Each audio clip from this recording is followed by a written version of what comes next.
Welcome into the Alabama Football Report. I am Tom Downey. We are not that far away at last from fall camp. And if you guys want even more free Alabama football videos all throughout the off-season and, of course, the season and the potential playoff push, etc., hit that sub button right now.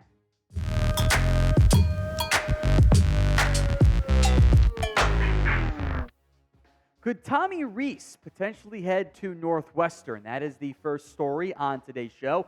Background information here that I'm sure you've heard about. It's the single biggest college football story out there because A, it's huge, B, there's not actually that much going on here. Northwestern fired head coach Pat Fitzgerald, the winningest coach in program history, on Monday after an initial 2-week unpaid suspension over hazing allegations. More information came out from some, originally led by actually student journalists, and then more information, ESPN reports stuff, and the school president goes, okay, he's actually fired now. Some of the hazing did involve alleged sexual behavior, by the way. And now Tommy Rees has been linked to a potential Northwestern target as the head coach there. The Athletic and others have named Rees as a head coach candidate, in large part because of his ties to the program. Rees began his coaching career as a graduate assistant at Northwestern. The issue here is the timing is about as awful as possible for Northwestern. Maybe too late to hire a new head coach, too early to not consider it, just giving it to the interim for the time being. Here's what Bruce Feldman of The Athletic wrote, tying Rees to Northwestern. It says Rees knows plenty about what it's like to work in a high academic program, having quarterbacked and then coached at Notre Dame. That would be a big plus. At 31, Rees is still exceptionally young, and his time under Nick Saban only figures to help his career down the road. Now, Rees arrived at Alabama this past offseason. He was hired as the new offensive coordinator following several years at his alma mater, Notre Dame, where he was the OC/quarterbacks coach for several years, was briefly a Chargers offensive assistant, and was a Northwestern GA, a rapid rise for Tommy Rees. He does have ties to Northwestern. He was that GA for several years there, which is significant, and I think that makes him a logical fit. Alabama OC, Northwestern, it's not the worst jump in terms of leverage there. But the timing is not very good for him. You just took this job. You got through spring practice. You haven't gotten a fall ball yet. You're not actually going to get your coaches installed. You're going to have to ride with the current staff for a season and then overhaul everything. So you're rebuilding this year and you're rebuilding next year. That's not an easy job to take. Plus, in reality, you are following the legend. You're following the greatest coach in program history. You don't want to be the guy that follows the guy.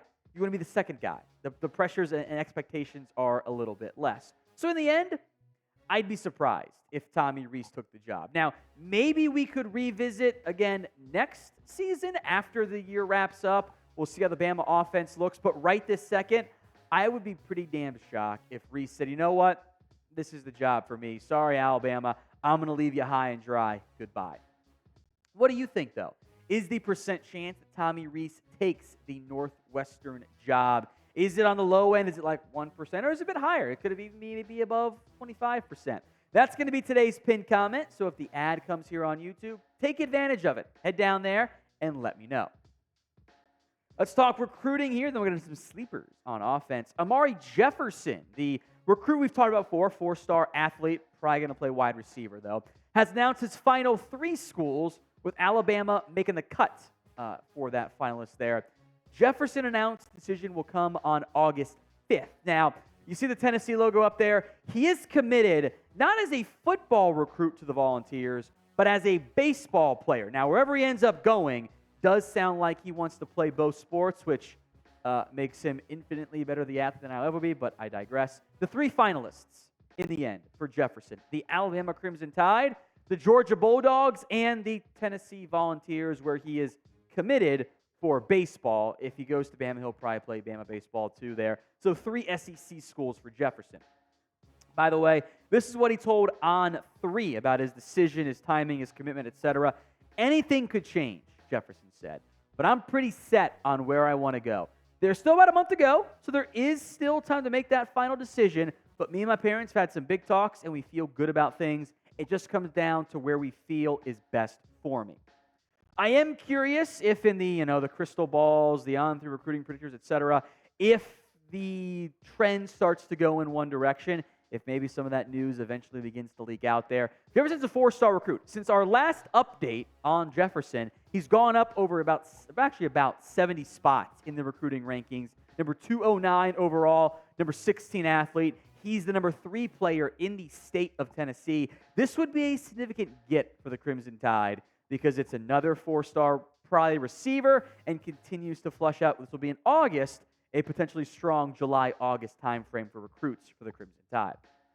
So prediction time. Will Alabama land Amari Jefferson? Y for yes, N for no. Go vote in the comment section. While you're down there, we're halfway-ish through today's video. And if you're still watching and you're not subscribed, what are you waiting for? You clearly like what we're doing here on the Alabama Football Report. So get even more videos. Hit that sub button right now. Roll Tide Wire, the USA Today, I think subsidiary is the proper term. I don't know. Vertical, whatever we want to call it. They named 5 sleepers on offense, so I figured let's go through them all. First up is wide receiver Kobe Prentice. I don't mind this one.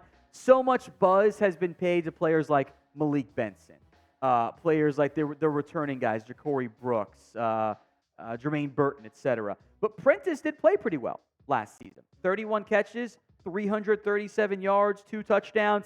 He and Isaiah Bond, I think, are probably your favorites to be the slot receiver. Maybe down the road that becomes Emmanuel Henderson. But I think Prentice in a very much open wide receiver room is a good name to mention. One of 2 receivers on the list, actually, because Kendrick Law, part of what I'm calling the law firm of Bond and Prentice, kind of the secondary group of wide receivers behind the assumed impact guys, Burton, Brooks, and Benson.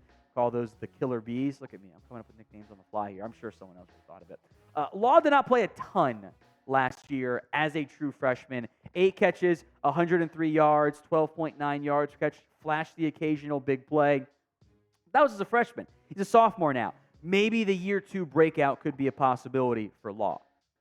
So of the 2 receivers we just discussed, who has the better season? P for Kobe Prentice or L for Kendrick Law? Get those votes in for me. Where else but the comment section? Let's go to the offensive line. Terrence Ferguson, the second, the guard option here. I think Caden Proctor would have been too big of a name. Most of their spots appear to be locked in with starters, but maybe Ferguson could emerge as a starter for Alabama. That was kind of the pitch from Roll Tide Wire. Darian Dalcourt is the assumed starter, the incumbent starter. I think Ferguson has some talent. I know there are some who don't love Dalcourt. Maybe even get Ferguson just more reps this year when the opportunity presents itself.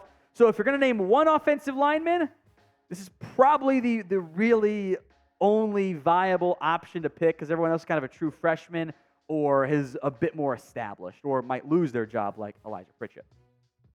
I do love the inclusion, by the way, of Danny Lewis Jr., the tight end. I think this is a perfect type of player to select as a sleeper because this is not someone entering spring we were really talking about.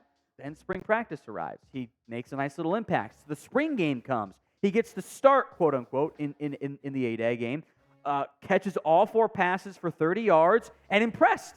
And with what we expect Tommy Rees to do, both myself and producer Chris, who of course went to Alabama, more tight end usage at Alabama this year. That could make room for Danny Lewis having a more sizable impact in 2023, or at least being one of the players who impacts it at that position. One more name still to come. Before we get there, I do want to hear your opinions too. Who is a player that you think is a sleeper on offense? Any player, any position which has to be on the offense side of the football, go drop that player name for me in the comment section right now.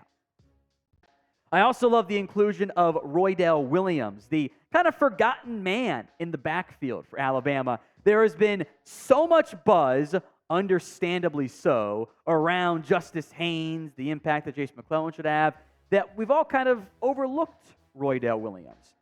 Back in 2022, he had 56 carries, 250 yards. Are those eye-popping, like, wow, he's going to be a star stats? No, not necessarily, but I do like the size. I like some of the power he can bring in his running in the backfield. Maybe could he be a nice little goal line piece, since Haynes might be that too, but I think you kind of want to get Haynes involved in the passing game as well. But Roydell's got decent hands too. So I think the last two names there, Lewis and Roydale Williams, really good inclusions of the sleeper players for Alabama on offense this upcoming season.